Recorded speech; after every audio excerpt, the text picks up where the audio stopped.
Now, I've been railing against the use of drone strikes for three different reasons. It's not that I'm against all drone strikes.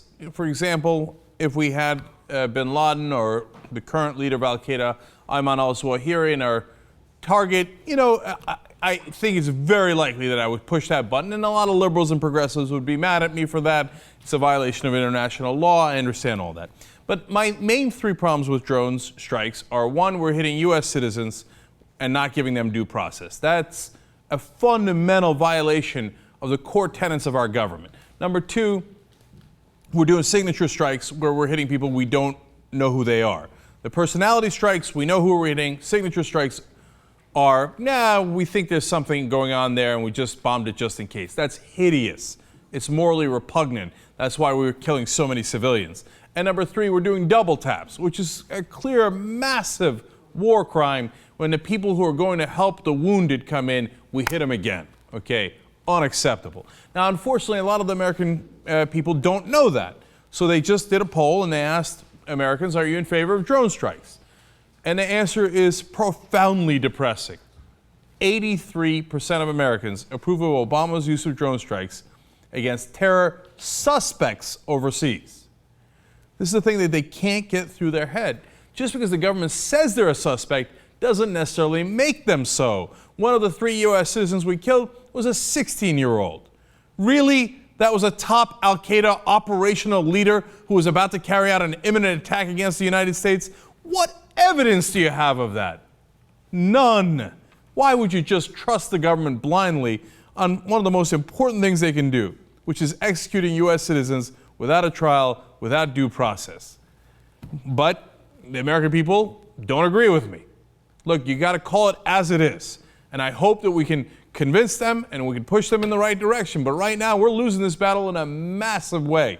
The American people are saying, drone on. In fact, they say, what if those suspected terrorists are American citizens living in other countries? 65% still say yes, even if they're U.S. citizens. Only 26% disapprove. Oh, it's hideous, hideous, hideous. And then, how about Democrats? I mean, obviously Democrats aren't going to be in favor of this. They're the protectors of civil liberties, right? I mean, remember how mad they were at George W. Bush. 58% of Democrats say, yay! Liberals! You call yourself a liberal. 55% of them say, yeah, drone on. Hey, as long as the king protects us and he's, got these rights and powers ordained by the Almighty God, well, the Obama can do no wrong. Absolutely, yes, sir, yes, sir.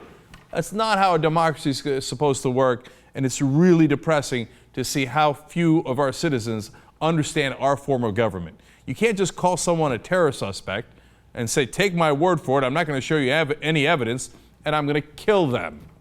You certainly can't do it if you're a U.S. citizen. Morally, you shouldn't do it if they're not U.S. citizens. Look, bin Laden was indicted. If you have any evidence at all, you can indict a ham sandwich. That's the famous saying. You go in and you go, here's the guy who's helped the underwear bomber. Indict him. The court's going to do it in a second for you. Then you go out and say, look, man, Anwar al-Awlaki, yes, he's a U.S. citizen, but we indicted him on being a top terrorist leader. So we had the right to go and do this. We're not anywhere near that. And if you think that doesn't mean that they don't have evidence on some of the people we killed, or they don't have good evidence, look, we just saw the memo. It says, well, imminent doesn't mean imminent. Imminent doesn't mean immediate. It means if we think you might have thought about making a plan against us at any point. Oh, for Christ's sake, that's the standard? And 83% of Americans are willing to accept that. 65% accept it when it's done on U.S. citizens. It reminded me of a scene from a certain movie.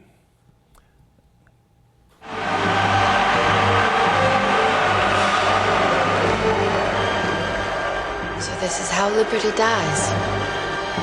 With thunderous applause. With thunderous applause. That's exactly why Obama's so dangerous. Because he gets the Democrats to disarm. He gets the liberals to agree to things that are nowhere near liberal. If Bush was doing this, Romney was doing this, McCain was doing this, liberals' heads would be on fire. and they'd be fighting it tooth and nail. At least it wouldn't be 83%. It'd be what, 53%? Because the other team would be in favor of it and we'd be against it. And that's the second part of why it's so depressing.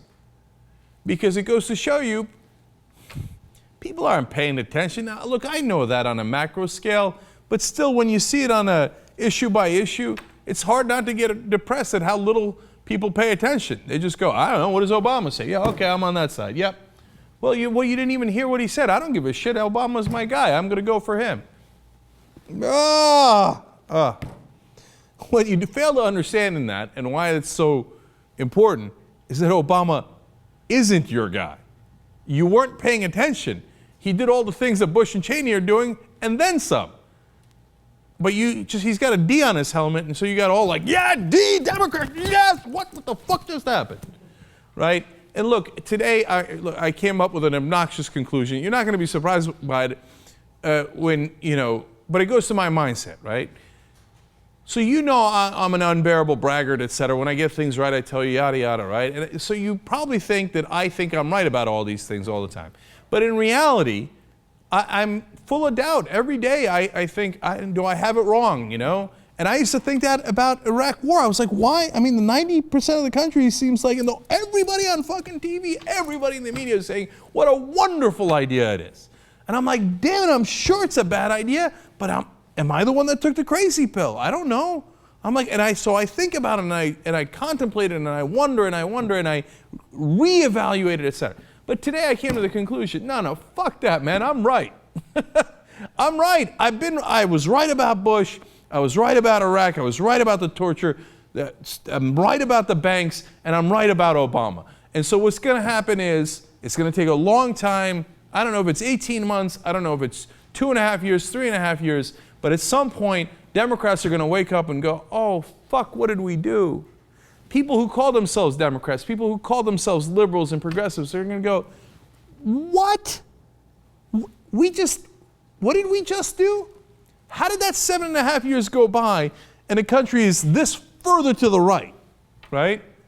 And maybe, look, the one thing I could be wrong about is whether they ever awaken like that, okay?